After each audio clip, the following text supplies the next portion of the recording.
समाकलन के प्रश्नों को हल करने से पहले हम लोग समाकलन क्या होता है इसके बारे में जानेंगे।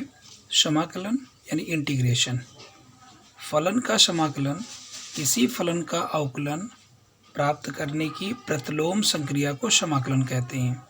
एग्जाम्पल जैसे माना f(x) x का कोई फलन है जिसका अवकल गुणांक f' है, अर्थात D d x of I f(x) बराबर f'(x), तो f' का समाकलन f(x) होता है या होगा।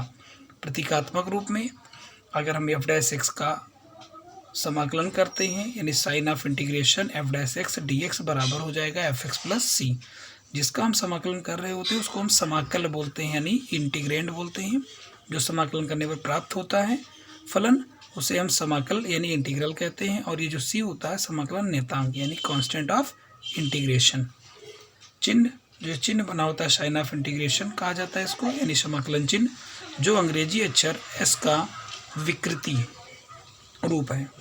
वस्तुतः समाकलन योग की एक विशेष विधि है और अंग्रेजी शब्द SUM यानी सम के प्रथम अक्षर s से ही संकेत यानी साइन ऑफ इंटीग्रेशन बना है।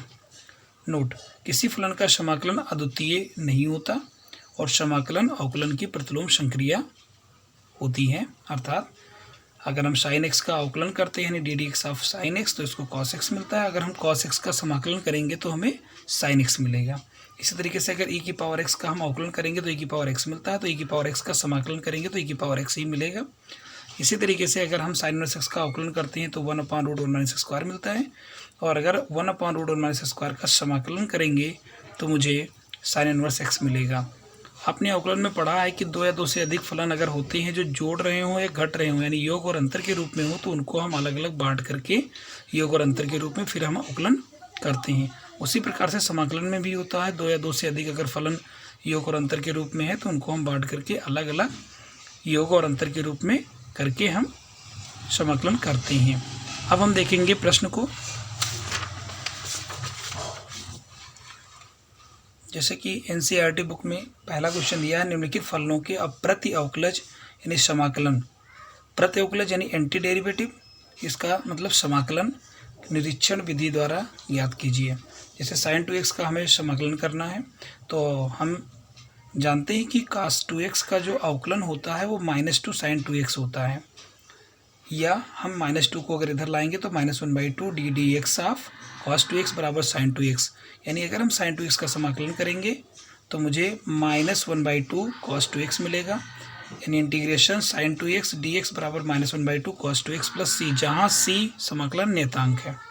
इसी तरीके से अगर हम ax प्लस b का होल स्क्वायर का समाकलन देखें तो हम जानते हैं कि ax प्लस बी का होल क्यूब अगर है उसका अवकलन करने पर 3ax प्लस बी का होल स्क्वायर, और ax प्लस बी का फिर करेंगे तो a प्लस 0, और ये हो जाएगा 3a ax प्लस बी का होल स्क्वायर, यानी 3 अगर अपॉन में ले आएंगे तो 1/3a d d x of y ax plus b का होल क्यूब बराबर ax प्लस बी का होल स्क्वायर होगा। यानी इसका अगर हम अवकलन समाकलन करेंगे तो मुझे 1/3a ax प्लस बी का होल क्यूब मिलेगा। जैसा कि यहाँ लिखा है ax प्लस बी का होल स्क्वायर का अगर हम समाकलन करते हैं तो 1/3a ax प्लस बी का होल क्यूब प्लस c, जहाँ से एक निगतांक है।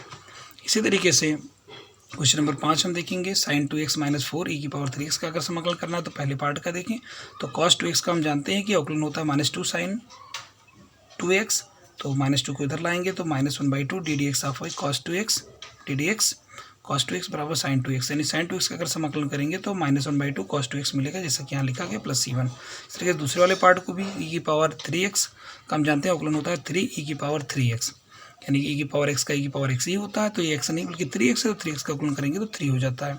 इस तरीके से वो 3 इधर ले आएंगे तो 1/3 D d x of e की पावर 3x प्लस 3x बराबर e की पावर 3x, ये इसका अवकलन हो गया। तो अगर 4 से हम दोनों तरफ मल्टीप्लाई कर दें तो 4 e की पावर 3x का समाकलन हो जाएगा 4/3 e की पावर 3x प्लस c2। अब हम दोनों को, अतः जो हमारा क्वेश्चन था उसको हम दो जगह बांट सकते हैं, बांटा हमने। इसका जो आंसर है वो -1/2 cos 2x प्लस c1 है, इसका आंसर वो -4/3 e की पावर 3x प्लस c2 है। तो हम इसको हम दोनों को लिख लेंगे, और c1 - c2 जो होता है उसको हम एक ही जगह पर समाकलन नियतांक c लिख सकते हैं, c बराबर c1 - c2 जहाँ लिखा गया है।